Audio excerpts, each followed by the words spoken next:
Estamos en la resolución número 3, que es fiel a mí misma, la resolución de valorarme y elogiar a los demás. Entonces, empecemos con nuestro tema de hoy. Y el primer tema de esta resolución habla del diseño inteligente. Y la autora del libro dice que ella estaba remodelando su oficina y en esta remodelación había pensado en colores planos para las paredes y eso, blancos, beige, grises.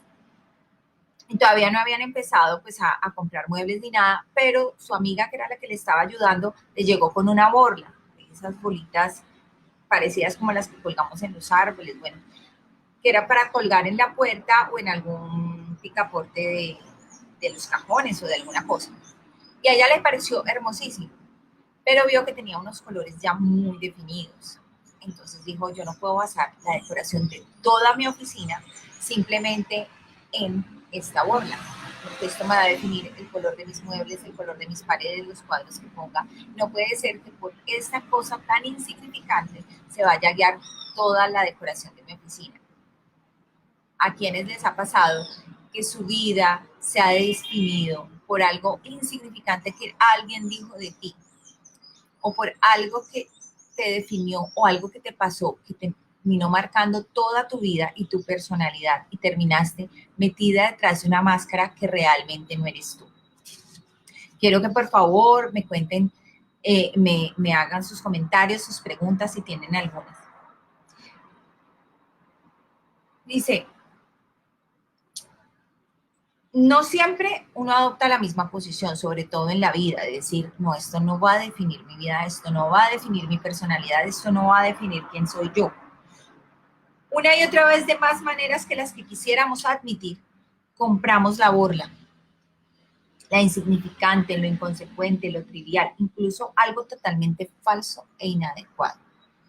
Nos dicen, es que usted es conflictivo, y nos quedamos con eso. Y cuando llegamos a un trabajo o a alguna parte, no, yo prefiero evitar, es que yo soy conflictivo. Y nos metemos eso en la cabeza y en el corazón y no nos damos cuenta del diseño original que Dios hizo en nosotros o que fue esa situación que nos hizo parecer conflictivos en ciertos momentos, pero ya nos quedamos con eso y no lo soltamos. A pesar de que muchas personas cuando nos conocen piensan algo diferente y nosotros mismos nos encargamos de decirle eso que ya nos dijeron antes que nosotros éramos. Sin duda, no me pasa a mí sola, no le pasa solamente a la autora del libro.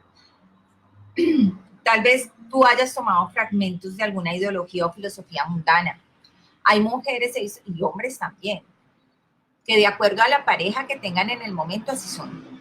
Entonces, si están con un yogui, en ese momento se volvieron yogis. Después cambiaron de pareja y esta nueva pareja es cristiana y ellos hablan perfecto cristiano, de todo el término cristiano, se empiezan a conocer la Biblia de pe a pa. Pero resulta que después se van con un agnóstico y entonces se volvieron agnósticos. Y no son ellos mismos, los define la persona con la que están. ¿A cuántos les ha pasado eso? Y cuando uno conoce este tipo de personas, uno dice, venga, pero esta no era cristiana, pero esta no era yogi. Listo, uno dice, listo, se convirtió y ahora entonces es cristiana o dejó de ser cristiana y ahora es yogi. Pero pasa por 5 parejas y con las 5 parejas entonces de un momento a otro les mete metalera. Y uno dice, ¿y dónde está la esencia de esta persona? No logro conocerla porque su esencia, su personalidad, sus creencias, todo depende de la persona con la que está en ese momento en una relación. ¿Cuántos hemos conocido personas así? Muchos. Y lo hace simplemente para que esa otra persona las acepte. ¿Por qué? Porque nos falta tener esa identidad. Adquiriste en el camino algunos paradigmas y sugerencias culturales distorsionados que te sentiste presionada a reflejar en lugar de creer que eres suficientemente buena, sin cambiar nada. Entonces yo me vuelvo así porque yo necesito que esa persona me acepte y me ame. Pero si yo no soy como él pretende que sea, y muchas veces la otra persona no está esperando que cambiemos, le gustamos tal y como éramos, pero empezamos a cambiar porque pensamos que si no, entonces no nos van a aceptar. Y eso viene incluso de cuando somos muy pequeños, porque seguramente en la crianza y como papás a veces cometemos ese error de decirle a nuestros hijos, no, es que así no te quiero. Es que cuando estás con esa actitud, yo no te quiero. el amor no debería ser condicional, porque finalmente, realmente nosotros no dejamos de amar a nuestros hijos cuando son groseros, cuando hacen pataletas, no los dejamos de amar. Y no es el niño en sí, es la situación del momento lo que nos hace molestar. Pero se los decimos así y ellos terminan creyéndoselo y a nosotros nos lo dijeron así y terminamos creyéndonos que si éramos de cierta forma o actuábamos de cierta manera, dejaban de querer y empezamos a actuar de forma tal que complaciéramos y consiguiéramos la aceptación de ese papá o de esa mamá. Y crecimos de esa forma y empezamos a hacer lo mismo con nuestros jefes, con nuestra pareja, con nuestros hijos, con nuestros amigos. Y hay momentos en que uno ve personas que no solamente con la pareja, sino que de acuerdo al amigo con el que esté, sus creencias cambian. Entonces estaba con una persona y está hablando de Dios divino y sí, a mí me parece esto hermosísimo, pero de repente llega el otro y se va el cristiano y llega el otro y tú sigues ahí presente y ves como, ah, no, sí, el yoga es perfecto, la meditación, a mí me gustaría hacer mi hipnosis, porque esa otra persona habla de eso y conoce de eso, entonces como que queremos encajar y nos pegamos de cosas triviales y olvidamos lo realmente importante que es nuestra identidad, cómo fuimos diseñados inicialmente. Quizás hayas exagerado una situación, un evento aislado o un contratiempo momentáneo y luego permitiste que te identificara, te obligara a construir el resto de tu vida en consecuencia. Antes de darte cuenta, te controlaba algo que sinceramente no tenía la autoridad para hacerlo. Eso creo que nos ha pasado también. Te encuentras haciendo maniobras para acomodar una circunstancia o una idea a la que le diste demasiada cabida en primer lugar. Falta equilibrio, está todo confuso, es absurdo, fuera de lugar. Primero tenemos que tomar la decisión más importante. Ora, Carol. Primero tenemos que tomar la decisión más importante y trascendente. Necesitamos resolver qué hacer con la casa antes de decidir dónde colgar los accesorios. Primero escogemos los muebles, el color de las paredes y después, de acuerdo a eso, entonces ponemos el cuadro, compramos la materita, el centro de mesa, pero primero las cosas importantes y así debe ser también en nuestra vida.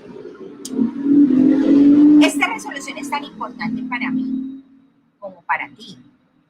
Este compromiso de asignarle un valor genuino a nuestra persona, a nosotros tenemos que amarnos y valorarnos, reconocernos, porque en la medida que nos amamos, otros van a amarnos. No podemos esperar que nos amen y nos acepten si nosotros primero no lo hacemos. Y no podemos amar y aceptar a otros cuando nosotras mismas no estamos conformes con lo que somos nosotros mismos.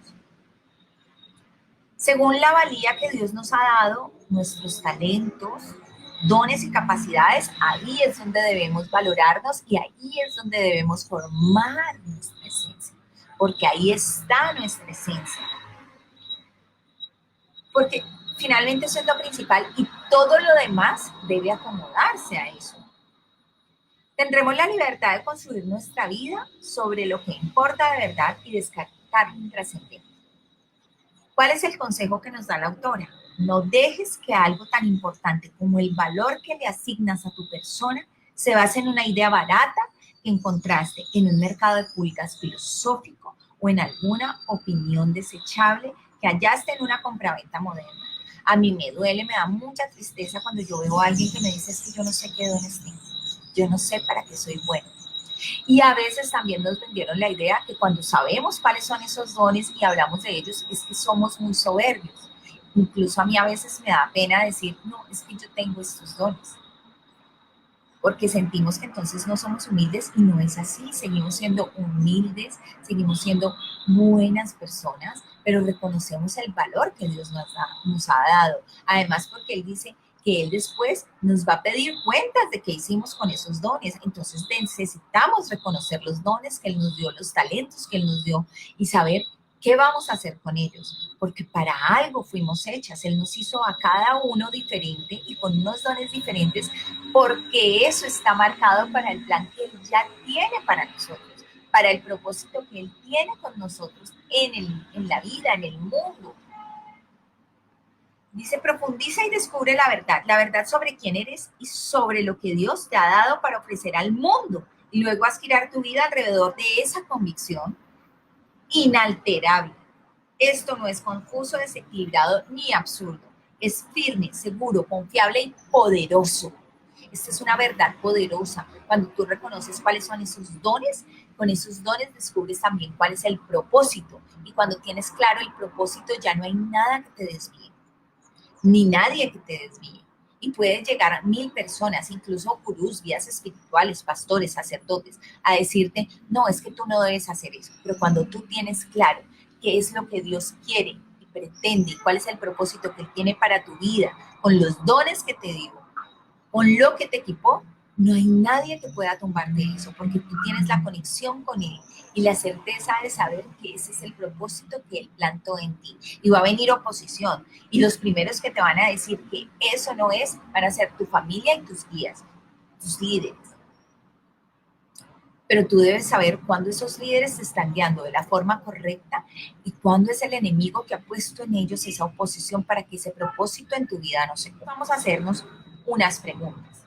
Menciona algunas cuestiones secundarias que hayas dejado que formen tu autoestima o el valor que le asignas a tu persona. ¿Qué cosas han hecho? Y si quieren comentar ahí, súper chévere para que lo compartamos todos. Pero ¿qué cosas, qué circunstancias secundarias han dejado que formen tu autoestima o el valor que le asignas a tu persona? Los comentarios de tus papás, situaciones que pasaron en el colegio, parejas tóxicas que te dijeron 1001 veces que tú no podías, que tú no eras capaz, que eso para lo que estabas trabajando era una bobada, que era un desperdicio, que ese no era el propósito, y que haces perdiendo el tiempo. Díganme, coméntenme qué es eso que ha hecho que ustedes pierdan la autoestima y que tengas ahora un valor, le has asignado un valor a tu persona que no es el que realmente Dios quería que tuvieras. Consecuencia de eso, empieza a activo tu vida. ¿Qué pasa ahora en tu vida? ¿Cómo se ve? ¿Cuál es el panorama? A raíz de eso que te cambió todo. ¿Mm? Y por último dice, lee Primera de Pedro 2, del 9 y 10, y lo tengo subrayadito, no lo tenía listo, pero miren, ya Dios me lo había dicho y dice, pero ustedes son linaje escogido, real sacerdocio, nación santa, pueblo que pertenece a Dios, para que proclamen las obras maravillosas de aquel que los llamó de las tinieblas a su luz admirable. ¿No les parece eso hermoso lo que Dios dice de nosotros? Ustedes antes ni siquiera eran pueblo, pero ahora son pueblo de Dios. Antes no habían recibido misericordia, pero ahora ya la han recibido. Quiero que guarden este pasaje, que se lo aprendan, que lo escriban en algún lado y cuando sientan esa autoestima en el piso, cuando sientan que no valen nada, cuando sientan que alguien los está apachurrando, que los esté haciendo sentir que ustedes no valen ni un poquito, se acuerden qué dice Dios de cada uno de ustedes, qué dice Dios de mí. Y Dios lo que dice es que soy linaje escogido. ¿Y saben por qué soy linaje escogido? Porque soy hija del rey, del dueño de todo lo que existe, del oro, de la plata, del petróleo, de los mares. Soy linaje escogido. Real sacerdocio. Yo no necesito un sacerdote para que venga y me limpie, para que me sane. Yo soy real sacerdocio ante Él. Él me da el poder. No necesito un pastor, obviamente son nuestro apoyo, son nuestra guía, ellos nos enseñan, debemos rendirles cuentas, pero el poder nos lo da Él cuando nosotros lo aceptamos y lo recibimos, tenemos el Espíritu de Dios en nosotros y el Espíritu Santo tiene poder. Pueblo que pertenece a Dios. Antes no éramos pueblo ni éramos nada, ahora le pertenecemos a Él para proclamar las obras maravillosas de aquel que los llamó de las tinieblas a la luz. Ahora somos luz admirable como Él, porque además fuimos hechos a su imagen y semejanza. Ahora son pueblo de Dios. No recibían misericordia, pero ahora ya la han recibido. ¿No les parece esto demasiado bonito? Y dice, registra las afirmaciones de valía con respecto a ti. Decide estudiar este pasaje de la Escritura y meditar en él para profundizar más en las verdades reveladas. Entonces, anoten esas 3 cositas para que lo hagan ustedes en sus casas, en su tiempo libre. De verdad que esto va a ser muy poderoso para que empecemos a recargar nuestra autoestima, a reconocer nuestra identidad, en Cristo. Eso nos hace poderosas, en serio, mujeres. Eso nos hace fuertes, porque somos fuertes en Él. Todo lo puedo en Cristo que me fortalece, dice la palabra.